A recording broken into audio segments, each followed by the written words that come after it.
Jupiter सौरमंडल के 8 ग्रह में सबसे विशाल, सबसे पुराना और सबसे रहस्यमय ग्रह। ये इतना ज्यादा बड़ा है कि लगभग 1300 पृथ्वी इसमें समा सकती है और इस ग्रह का बेहद ही मजबूत ग्रेविटेशनल पुल पृथ्वी पे हम सभी को खतरनाक कॉमेट से बचाता है। जुपिटर मुख्य तौर पे बिल्कुल हमारे सूर्य की तरह हाइड्रोजन और हीलियम गैस से बना हुआ है। हालांकि हाइड्रोजन और हीलियम के अलावा यहाँ मीथेन, अमोनिया और वाटर भी पाए जाते हैं, जिसकी वजह से इस ग्रह का वातावरण हमारे सौरमंडल में सबसे विशेष है। गैलीलियो ने सबसे पहले अपने टेलीस्कोप को इस बेहद ही खूबसूरत दुनिया की ओर घुमाया था और तब से ही वैज्ञानिकों के मन में हमेशा से ये बात घूमती रही है कि जुपिटर के वातावरण के नीचे कौन सी दुनिया अपने राज छिपाए है। हालांकि आज के आधुनिक समय में विज्ञान ने काफी बेहतर तरीके ढूंढ निकाले हैं इस खूंखार पर खूबसूरत ग्रह के वातावरण के अंदर के राज को पढ़ने के लिए। हमने गैलीलियो स्पेसक्राफ्ट और हाल में ही जूनो भेजा जुपिटर के पास, ताकि वे हमें इस ग्रह के पर्दों के पीछे छिपे राज के बारे में बता सके। जूनो और गैलीलियो स्पेसक्राफ्ट जैसे ही कई स्पेसक्राफ्ट्स ने हमें डाटा कलेक्ट करके भेजा, जिससे हमें जुपिटर के बारे में बहुत कुछ पता चल पाया, जिसमें ये भी शामिल है कि जुपिटर अंदर से कैसा दिखता होगा। तो चलिए अब आप भी मेरे साथ साइंस फिक्शन स्पेस सूट पहन लीजिए, क्योंकि अब हम डुबकी लगाने वाले हैं खूंखार जुपिटर के रहस्यमय बादलों के नीचे। मैंने आपको साइंस फिक्शन स्पेस सूट पहनने को इसलिए बोला क्योंकि हमें नहीं पता कि इसके बादलों के नीचे कौन सी दुनिया छिपी हुई है, पर इतना तो तय है कि जुपिटर आपको जमा देने के साथ ही साथ झुलसा भी देगा अगर आपने साइंस फिक्शन स्पेस सूट नहीं पहनी तो। और सिर्फ इतना ही नहीं, जुपिटर की घातक रेडिएशन और दबाकर चकनाचूर कर देने वाला प्रेशर इस सफर को और भी खतरनाक बनाने वाले हैं। जुपिटर के वातावरण में घुसते ही प्रेशर है करीबन 0.5 एटमॉस्फेयर। यहाँ हमें चारों तरफ सफेद अमोनिया के बादल दिखेंगे और क्योंकि जुपिटर की ग्रेविटेशनल फील्ड बेहद ही भयानक है, इसलिए हम पृथ्वी की तुलना में 2.5 गुना ज्यादा तेजी से नीचे की ओर जा रहे होंगे। इस दौरान सूर्य की रोशनी दिख तो रही होगी, पर वो हमें गर्मी नहीं दे पाएगी, जिससे यहाँ का तापमान हो जाएगा -150 डिग्री सेल्सियस या उससे भी कम। अब हम अमोनिया के सफेद बादलों के बिल्कुल अंतिम छोर पर आ चुके हैं और प्रेशर बढ़कर हो गया है 1 एटमॉस्फेयर।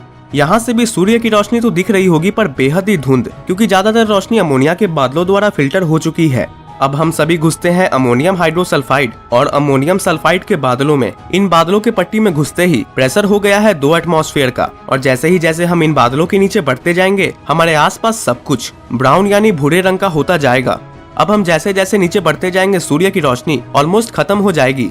प्रेशर बढ़ने की वजह से तापमान भी बढ़ता जाएगा और हमारे आसपास अंधेरा पूरी तरह से छा जाएगा। घुप अंधेरा हो जाएगा, जिससे हमें कुछ भी नहीं दिखेगा, कुछ भी नहीं। और तभी अचानक से तेज बिजली कड़कने लगेगी और हमें तब दिखेगा ऊंचे सफेद वाटर आइस के बने बादल। जैसे हम इन वाटर आइस के बादलों से गुजरते हुए नीचे की ओर जाएंगे, वैसे प्रेशर बहुत ही ज्यादा बढ़ता चला जाएगा। और जैसे ही हम इन बादलों से नीचे आने लगेंगे, प्रेशर 10 एटमॉस्फेयर का हो चुका होगा, जिससे तापमान भी बढ़कर 20 डिग्री सेल्सियस का हो जाएगा। अब हालांकि हमें घुप अंधेरे की वजह से कुछ भी नहीं दिखेगा, पर हमारे पास हाईटेक साइंस फिक्शन हेलमेट है, जिससे हम चारों तरफ देख पाएंगे। अब हम सभी वाटर आइस के बादलों से नीचे आ चुके हैं। तापमान हो गया है 200 डिग्री सेल्सियस से भी ज्यादा। लंबे समय तक नीचे की ओर जाते रहने के बाद हम सभी ये पाएंगे कि वातावरण बहुत ही मोटा होता जा रहा है और फाइनली एक समय ऐसा भी आएगा जब हमारी मूवमेंट रुक जाएगी, क्योंकि तब हमारा बॉडी डेंसिटी हमारे आसपास के वातावरण के डेंसिटी के बराबर हो जाएगी। पर हम फिर भी मान लेते हैं कि हमने हाईटेक सूट पहना है, तो हम और नीचे जा पाएंगे।